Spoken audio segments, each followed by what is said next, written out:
عہدے پر ہو جہاں وہ رشوت بھی لے سکتا ہے، بےایمانی بھی کر سکتا ہے، لیکن اگر تو اس کی تربیت واقع میں ہی کی گئی ہے تو وہاں پر وہ ان تمام چیزوں سے دور رہے گا، اس کا ایمان مضبوط رہے گا۔ اس کے بیک اینڈ پہ کیا ہے؟ اس کی تربیت ہے۔ اگر وہ یہ سوچے کہ میں کر لیتا ہوں، کون سا یہاں پہ مجھے ماں باپ دیکھ رہے ہیں، محلے والے دیکھ رہے ہیں، یا قانون کو میں دھوکہ دے سکتا ہوں، تو ہم یہ نہیں بولیں گے کہ اس کی تربیت کی گئی تھی، چاہے وہ اس سے پہلے کتنا ہی اچھا کیوں نہ ہو۔ وہ جو عارضی چیز ہے وہ کبھی تربیت نہیں ہوتی۔ تربیت ہمیشہ دائمی ہوتی ہے اور ہمیشہ اس کا جو حصہ ہے وہ آپ کی پرسنالٹی میں موجود رہتا ہے۔ اس کی مثال یوں بھی آپ لے سکتے ہیں کہ وہ شخص جو کہ رات کے کسی پہر میں یا کسی سنسان ٹائم میں کسی ٹریفک سگنل پر کھڑا ہے، اور ٹریفک سگنل جو ہے وہ اس وقت ریڈ ہے، اپنی باری کا انتظار کرتا رہتا ہے، جبکہ اس کو پتا ہے کہ اس وقت میں یا اس پہر میں اس کو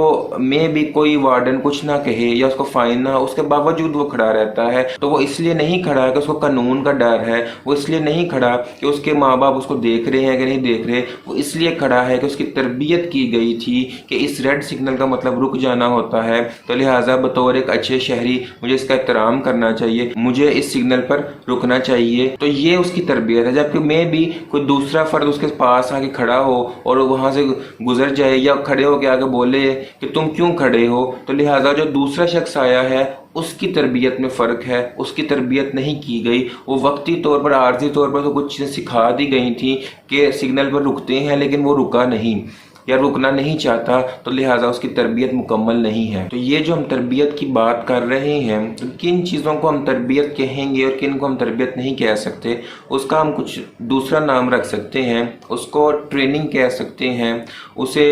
میں بھی ایجوکیشن کہہ سکتے ہیں۔ حالانکہ اس پہ کچھ لوگ ایجوکیشن کے اندر تعلیم و تربیت دونوں کو شامل کیے کرتے ہیں، لیکن بعض اوقات ایسا نہیں بھی ہے۔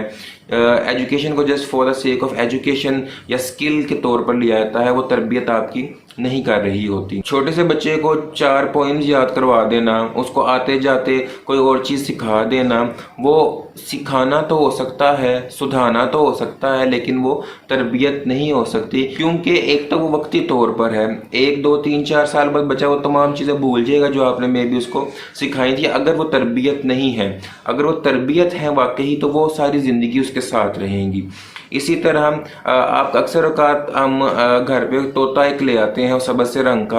اس کو ہم چند ایک چیزیں سکھا دیتے ہیں، وہ اس سے آگے نہیں جا سکتا، اس کو نہیں پتا کس موقع پر چیزیں بولنی ہیں، کس پہ نہیں بولنی، بس اس کو وہ بولنی ہے۔ تو یہ جو ٹریننگ ہے، یہ آپ جو کا سدھانا ہے، وہ کسی بھی انسان کو، کسی بھی بچے کو آپ سدھا تو سکتے ہیں، لیکن وہ سدھانا کیا تربیت ہے کہ نہیں ہے، اس کا فیصلہ صرف ایک بات پر ہے کہ کیا وہ تربیت جو ہے اس کے رویے میں مستقل تبدیلی لا پائی ہے۔ دوسری چیز،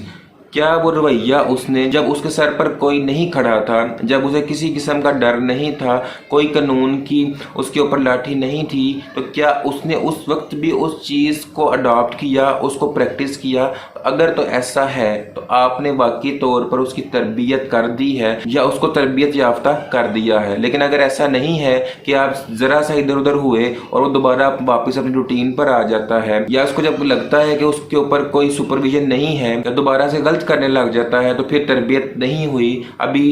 تربیت کا آنا باقی ہے۔ چھوٹے بچوں کو کلمہ سکھا دینا وہ صرف لرننگ کا پارٹ ہے، وہ صرف سکھانے کا پارٹ ہے۔ جب وہ کلمے کا مطلب پوری طرح سمجھ جائے گا اور اس کلمے کے مطلب کو اپنے اندر جذب کر لے گا، تب وہ تربیت۔ اب جذب کرنے کا مطلب کیا ہے؟ جب وہ کہتا ہے لا الہ الا اللہ، نہیں کوئی معبود سوائے اللہ کے، محمد رسول اللہ، اور رسول اللہ اللہ کے آخری نبی ہیں، کلمے کا بتا دینا اور سکھا دینا، یہ اس کی لرننگ تو ہے، اس کو سکھانا تو ہے، یہ تربیت نہیں ہے۔ یہ تربیت اس وقت ہوگی جب اسے کلمے کا مطلب سمجھ آ جائے گا اور وہ کلمے کو اپنے اندر جذب کرے گا۔ وہ جذب کرنے کا کیا مطلب ہے کہ لا الہ الا اللہ کہنے والا کسی اور کے آگے نہیں جھکتا، وہ کسی اور کے آگے ہاتھ نہیں پھیلاتا، وہ صرف اور صرف ایک اللہ کی عبادت کرتا ہے اور ہمیشہ ایک ہی اللہ کی طرف رجوع کرتا ہے، یہ چیز اس کے رویے میں شامل کرنا یہ تربیت ہے۔ تو لہٰذا آپ خود فرق کر سکتے ہیں کہ جو کچھ آپ نے سکھایا بتایا